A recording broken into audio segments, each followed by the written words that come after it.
First time হলো তো আমি পালিয়ে যাচ্ছিলাম, দেখে পালিয়ে যাচ্ছিলাম, সিরিয়াস বলছি। কথায় বলে না, ডোন্ট জাজ আ বুক বাই ইটস কভার।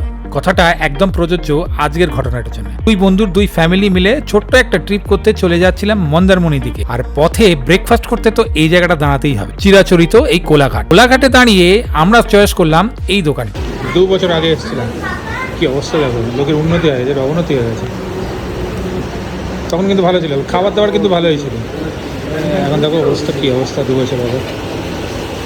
আমরা অর্ডার করেছিলাম 2 প্লেট আলু পরাঠা, সাথে একটা ছোলা ভাটোরা, 1 প্লেট এক্সট্রা চানা মশলা যেটা আলু পরাঠা দিয়ে খাবো, আর ডিম টোস্ট এবং বাচ্চাদের জন্য বাটার টোস্ট। শেষে কিন্তু এদের কফিটা নিতে ভুলবেন না। টেস্ট ভালো, আমি আগেরবার খেয়েছি। টেস্ট ভালো, আগেরবার করলেই হয়ে যাবে। বাকি খাবারের স্বাদ ডাউন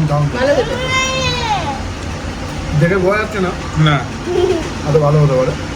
মানে হয় না, বাইরে থেকে দেখে হয়তো ভক্তি আসবে না, কিন্তু খাবার ভালো। Good one. এই হচ্ছে আমার ছোলে বাটারে। বাটারের মধ্যে কোনো স্টাফিং আছে? এই হ্যাঁ, বাটারের মধ্যে স্টাফিং তো ছাতুর স্টাফিং নাকি গো? ডালের কি একটা ডালের স্টাফিং দিয়েছো না?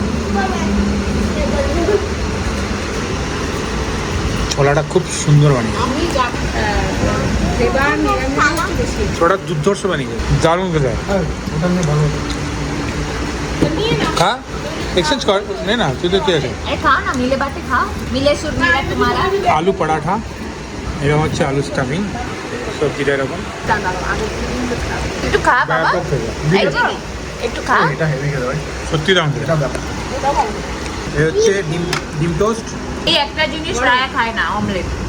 তেল ছাড়া যতদিন টানতে পারো। আমাকে তো সোম কখন বললো? নরমাল। তোমাদের হোটেলের গেট আপটা শুধু ঠিক করে না দাদা, খাবার হেভি সুন্দর, খুব ভালো খাবার। দারুণ টেস্ট। এইটার জন্যই তো ভালো লাগছে খাবার দুর্দান্ত। সত্যি বলছি, আমাকে দেখে বললাম, আমার দেখে ভালো লাগছে না। আজকের জন্য নেওয়া হয়েছে বাটার টোস্ট। এর অন্য কিছু খায় না, বাইরেটা দেখে বলতে, হ্যাঁ দেখাবে আপনি আগে লাগা, সত্যি Don't judge a book by its cover. Right, খাবার খুব ভালো। ফার্স্ট টাইম হলো তো আমি পালিয়ে যাচ্ছিলাম, দেখে পালিয়ে যাচ্ছিলাম, সিরিয়াস বলছি। যদি ও না বলতো পালিয়ে গেছে না, তো দাঁড়িয়ে গেছে। কিন্তু খাবার দারুণ, যে কোনো 5 স্টারের টেক্কা দিয়ে দেয়। একদম। হ্যাঁ, আমরা যেরকম খাই, অবভিয়াসলি আমরা যেরকম খাই বেশ ভালো সুন্দর। তোমরা এই দীঘা যাওয়ার পথে শেরে পাঞ্জাব রয়েছে, শেরে পাঞ্জাবে হোটেলের ঠিক অপোজিটে রয়েছে আশা হোটেল অ্যান্ড রেস্টুরেন্ট, ঠিক আছে? আর এখানে দাম নিয়ে আমি কিছু বলবো না, বিকজ এই লাইনের দাম সব সমান, একটু হাই ব্যাপারেই আছে, হাই আছে।